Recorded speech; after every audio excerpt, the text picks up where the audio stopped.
بسم اللہ الرحمن الرحیم۔ السلام علیکم۔ کے پی زون کے اس نئے ایڈیشن میں خوش آمدید ناظرین۔ آج ہم آپ کو کے پی زون میں ایک اسلامی ملک الجزائر کے بارے میں بتانے جا رہے ہیں، جسے انگریزی میں الجیریا بھی کہا جاتا ہے۔ یہ ملک شمالی افریقہ میں واقع ہے۔ رقبے کے اعتبار سے بحیرہ روم پر واقع سب سے بڑا عرب دنیا اور افریقی براعظم میں سوڈان کے بعد سب سے بڑا ملک ہے۔ دنیا میں یہ 11ویں نمبر پہ آتا ہے۔ الجزائر کے شمال مشرق میں تیونس، مغرب میں مراکش، جنوب میں مغربی صحارا، موریتانیہ اور مالی ہے، جنوب مشرق میں نائجیریا، جبکہ اس کے شمال میں بحیرہ روم واقع ہے۔ اس کا رقبہ تقریباً 24 لاکھ مربع میل ہے، جبکہ یہاں کی آبادی 3 کروڑ 57 لاکھ پر مشتمل ہے۔ الجزائر کے دارالحکومت کا نام بھی الجزائر ہے۔ الجزائر عرب لیگ، اقوام متحدہ اور اوپیک کا رکن بھی ہے۔ ناظرین، اگر آپ نے ابھی تک چینل کو سبسکرائب نہیں کیا تو چینل کو سبسکرائب کر کے بیل آئیکن پریس کیجیے تاکہ نئے آنے والے ویڈیوز بر وقت آپ تک پہنچتی رہے۔ پرانے دور میں الجزائر کو سلطنتی نومیڈیا کہا جاتا تھا۔ اس کے لوگ نومیڈین کہلاتے تھے۔ اس سلطنت کے تعلقات اس دور کے قدیم یونان اور رومن کے اقوام کے ساتھ تھے۔ اس علاقے کو زرخیز علاقے کے طور پر جانا جاتا تھا اور یہاں کے لوگ گھڑ سواری کے ماہر تھے۔ جب مسلمان عرب 7ویں صدی کے اوسط میں یہاں پہنچے تو مقامی افراد کی بڑی تعداد نے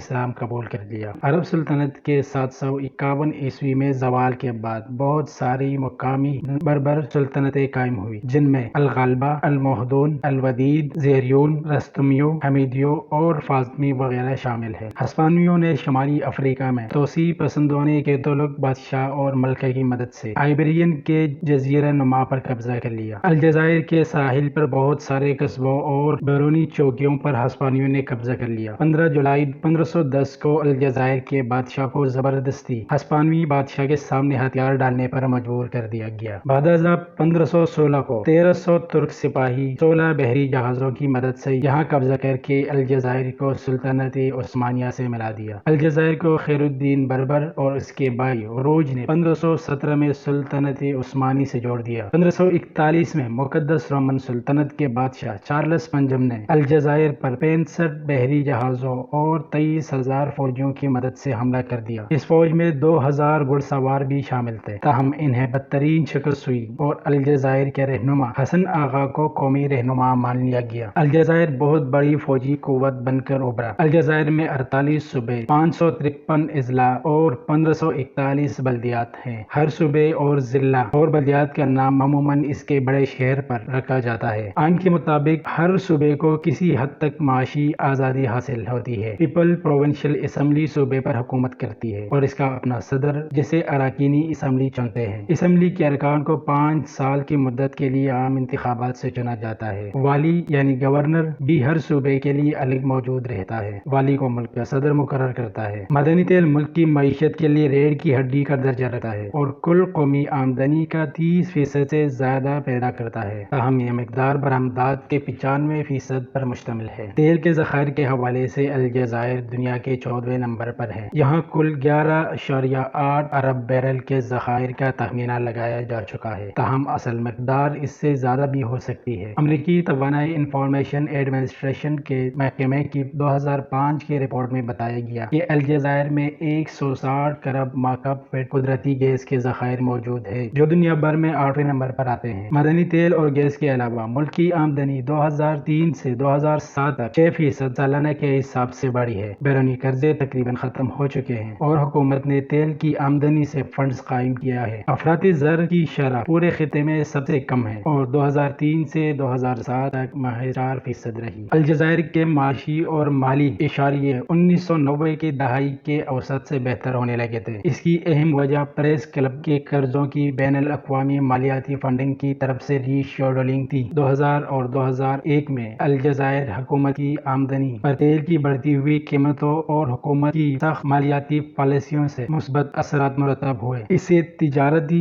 سرپلس اور فارن کرنسی میں اضافے کے علاوہ بیرونی قرضوں میں کمی ہوئی، تاہم حکومت کی جانب سے بیرونی اور ملکی سرمایہ کاروں کو ملک میں توانائی کے علاوہ دیگر منصوبوں میں سرمایہ کاری پر راغب کرنے سے بے روزگاری کی شرح کم نہ ہوئی۔ 2001 میں الجزائر کی حکومت نے یورپی یونین سے معاہدہ کیا، جس کے تحت مصنوعی قیمتیں کم اور کل تجارت بڑھ جائے گی۔ 2004 میں روس نے الجزائر کے ذمہ 4.74 ارب ڈالر مالیت کا پرانا قرضہ معاف کر دیا۔ اس کا خیر مقدم کرتے ہوئے الجزائر کے صدر نے روس سے 7.5 ارب ڈالر مالیت کی جنگی جہاز، فضائی دفاع کے آلات اور دیگر اسلحہ خریدنے کا اعلان کیا۔ 2006 میں الجزائر نے پیرس کلب کا 8 ارب ڈالر کا قرضہ قبل از وقت واپس کر دیا، جس سے ملک کی معیشت میں بہتری ہوئی اور اس کے بعد بیرونی قرضے محض 5 ارب ڈالر سے کم رہ گئے۔ الجزائر ہمیشہ سے ہی اپنی زرخیز زمین کے حوالے سے مشہور رہا ہے۔ کل آبادی کا چوتھائی حصہ زراعت سے وابستہ ہے۔ امریکہ کے خانہ جنگی کے دوران یہاں کپاس کی کاشت بہت بڑھ گئی تھی۔ 20ویں صدی میں زراعت پر پھر سے زور دیا جانے لگا تھا۔ بونی کھجوروں کی بہت بڑی تعداد ان کے پتوں کے حصول کے لیے کاشت کی گئی تھی۔ زیتون اور تمباکو بھی کامیاب ترین فصلوں میں سے ہیں۔ 30,000 مربع کلومیٹر سے زیادہ رقبہ غلے کی پیداوار کے لیے مختص ہے۔ اطلس التلی کا علاقہ غلے کے لیے مخصوص ہے۔ دیگر فصلوں میں گندم، جو اوٹ اہم ترین ہے۔ بالخصوص رسدار پھلوں اور سبزیوں کی کاشت بھی عروج پر ہے اور بیرون ملک برآمد کیے جاتے ہیں۔ الجزائر کی برآمدات میں انجیر، کھجورے اور کاک شامل ہے۔ 2010 کے تخمینے کے مطابق الجزائر کی آبادی 3,48,95,000 افراد پر مشتمل تھی، جس میں 99% عرب یا بربر نسل تھے۔ الجزائر کے 90% سے زائد باشندے شمالی ساحلی علاقوں پر رہتے ہیں۔ آبادی کا کچھ حصہ صحرائے صحرا میں بھی رہائش پذیر ہے۔ آبادی کا تقریباً 1/3 حصہ 15 سال سے کم عمر ہے۔ تقریباً 83% آبادی الجزائر عربی بولتی ہے، جبکہ 15% کے قریب لوگ بربر لہجے کو اپناتے ہیں۔ فرانسیسی کو بھی بڑے پیمانے پر سمجھا جاتا ہے۔ یورپین نسل افراد کل آبادی کا 1% سے بھی کم ہے اور تقریباً تمام تر ہی بڑے شہروں میں رہتے ہیں۔ آبادی کے مکانات اور صحت کی سہولت کی کمی ملک کے لیے ایک سنگین مسئلہ ہے، جو بہت بڑی تعداد میں آبادی کے شہروں کی طرف رخ کرنے سے پیدا ہوا ہے۔ الجزائر کے وکلاء میں سے 70% اور ججوں میں سے 60% خواتین شامل ہیں۔ صحت کے شعبے میں بھی خواتین کی اجارہ داری ہے۔ گھریلو آمدنی میں مردوں کی نسبت عورتوں کا حصہ بڑھ رہا ہے۔ یونیورسٹیوں میں 60% خواتین طالبات ہیں۔ الجزائر کی سرکاری زبان عربی ہے، جو 1963 کے آئین میں واضح کی گئی ہے۔ 8 مارچ 2002 کو آئین میں ایک ترمیم کے ذریعے بربر زبان کو بھی قومی زبان کا درجہ دیا گیا۔ عربی اور بربر زبانیں کل آبادی کا 99% سے زیادہ حصے میں بولی جاتی ہے۔ فرانسیسی کو سرکاری درجہ حاصل نہیں، لیکن آبادی کی اکثریت فرانسیسی کو سمجھ اور بول سکتی ہے۔ 99% آبادی کا مذہب اسلام ہے۔ تقریباً سارے ہی افراد سنی العقیدہ مسلمان ہیں۔ الجزائر میں 2.5 لاکھ مسیحی بھی ہیں۔ 1960 کے عشرے تک الجزائر میں یہودیوں کی آبادی کافی تھی، تاہم بعد میں یہودی یہاں سے دیگر ملکوں کو منتقل ہو گئے۔ ناظرین، اگر ویڈیو اچھی لگی ہو تو ویڈیو کو لائک کیجیے گا اور کمنٹ باکس میں اپنے رائے کا اظہار ضرور کیجیے۔